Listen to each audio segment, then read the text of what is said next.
Today we're in the Palace of the Governors, and the Palace of the Governors is the oldest continuously occupied public building in the United States. We're in the building that was the far northern frontier of Spanish government in North America, established in 1609. It's interesting that we call this the Palace of the Governors, and actually it was a building that was much maligned during its history. One of the first governors to call it a palace is one of my favorite governors because of the controversy surrounding his administration, and that's Governor Bernardo Lopez de Mendizábal. And Governor Mendizábal and his wife, Doña Teresa Aguilera y Roche, arrived here at the Palace of the Governors in the summer of 1659, took one look around and said, "What a dump. This is where we're going to live." And he is the one who began a very major renovation of the building, an expansion of the building. He added something like 18 rooms, an orchard. Very likely Governor Mendizábal is also the person who added the central courtyard that we think of as a beautiful architectural feature of the building. So Governor Mendizábal was one of the first to use that term palace, and it was his intent to make it a palace. Other people writing across the centuries would talk about this modest adobe building. They would talk about this ruin of a building. And even in the mid-19th century, some of the territorial governors debated, should we just tear it down and start over? There was nothing about the Palace of the Governors that made it appear to be what we consider it, a great National Historic Landmark. So calling it a palace was more pretense than reality for much of its history. The Spanish occupied New Mexico from 1598 until 1821, when Mexico declared its independence from Spain. And in that period of 1598 to 1609, the New Mexico seat of government was at Oquehuingue Pueblo in the northern part of the state. In 1609, the governors moved here. Governor Pedro de Peralta moved to Santa Fe and established this as the first, what was called the Casas Reales, or the government house. And in this building, they ruled the territory that was New Mexico. And at that time, New Mexico was everything that wasn't Florida. So it was a massive area. So from the Palace of the Governors directed the exploration of New Mexico, the settlement of New Mexico, the establishment of the Spanish land tenure system here in the Southwest. They received directives from the Viceroy in Mexico, and they sent reports from this far northern colony back to Mexico and back to Spain. One of my favorite characters, as I said, is Governor Bernardo Lopez de Mendizábal, and particularly his wife, Doña Teresa Aguilera y Roche. Doña Teresa, it's unusual to have and to know as much about a colonial woman as we know about Doña Teresa. And in part, that's because very few colonial women wrote their own stories, but Doña Teresa did. And she wrote her own story as a result of being arrested by the Spanish Inquisition.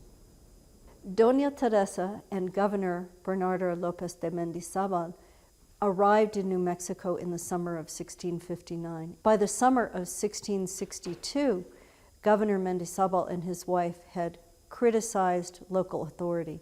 They were in conflict with the sheriff. They were in conflict with the priest. Late in August of 1662, the governor was arrested.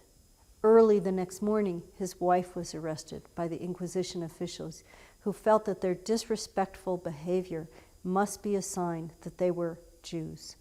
And to be a Jew in colonial Mexico, colonial Spain, was a crime.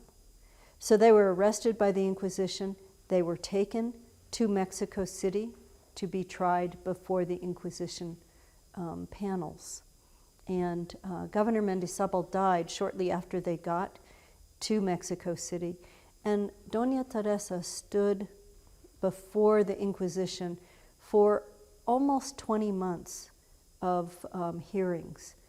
And she finally, in January of 1663, she asked for paper and pen, and she wrote a 7-page, double-sided, single-spaced exposition of everything that had gone on in Santa Fe when she lived here. She wrote about her life, what misery it was living here in the palace. She wrote about the conflicts that she had with her kitchen staff. She wrote about the affairs that her husband had with women in town. She wrote about the illegitimate children that the sheriff had. She wrote about the complicity of the clergy. And it gives us this picture of colonial New Mexico unlike anything we had ever had. Doña Teresa was ultimately let go. She left prison and she turned around and sued the Inquisition. Early in our history, between 1598 and 1680, the church had real primacy in the lives of Pueblo people, in the lives of colonists. And in 1680, the Pueblos united. There are 19 Pueblo communities here in New Mexico, and before the Pueblo Revolt, there were many more communities. They united and drove the Spanish from New Mexico. And many of those enormous dramas of the last days of the Spanish here in New Mexico took place here in the Palace of the Governors, where Governor Otermin and the colonists were finally trapped by the Pueblo insurgents. As a result of the Pueblo Revolt of 1680, the Spanish colonists fled south to the area around El Paso and were in exile. It was a government in exile for 12 years. Governor Vargas was sent here to reclaim the Pueblo homeland as part of Spain. Governor Vargas was a brilliant military strategist. He was a diplomat, but he was also a soldier. And when he came, he stood in front of the Palace of the Governors and appealed to the Pueblo forces that were holding the palace. And they said, if you're really a Spanish soldier, take off all that armor so we can see who you are.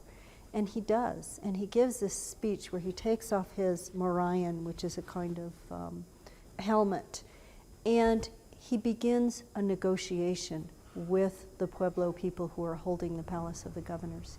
Later, he invites the Pueblo leaders to his tent to drink hot chocolate. And over chocolate and discussion, he negotiates some of those pragmatic accommodations that will characterize the Spanish resettlement of New Mexico. We're walking east in the Palace of the Governors, and we're walking into one of my favorite rooms that has some of the earliest evidence of the Pueblo Revolt era here in this room.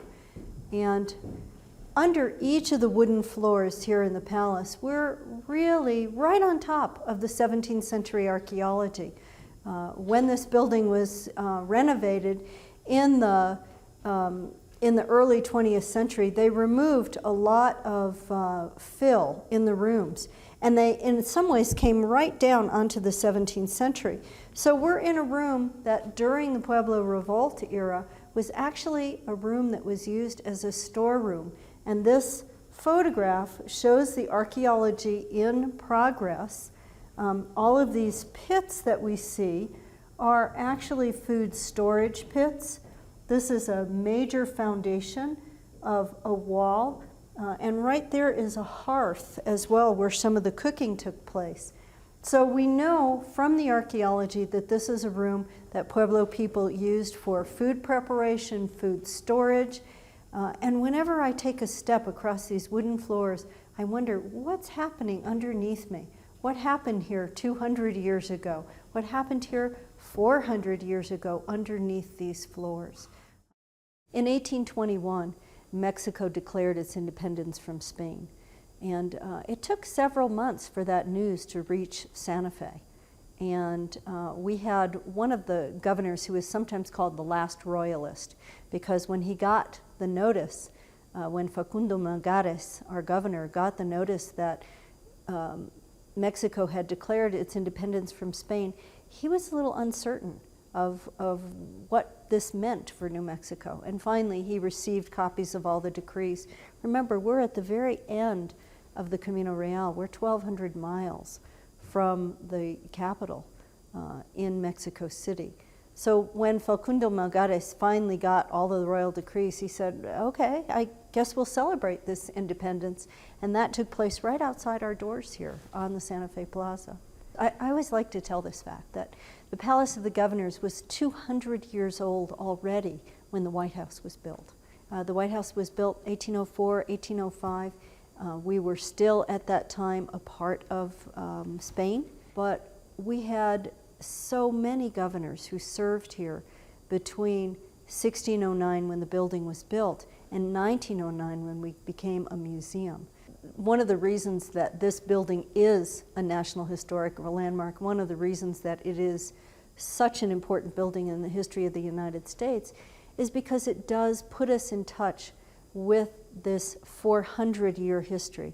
It's a constant reminder that our history begins far to the south, that our history has enormous roots that reach into Mexico, into Spain, and it's a great symbol of the Hispanic history of the United States, the roots that we have in this country.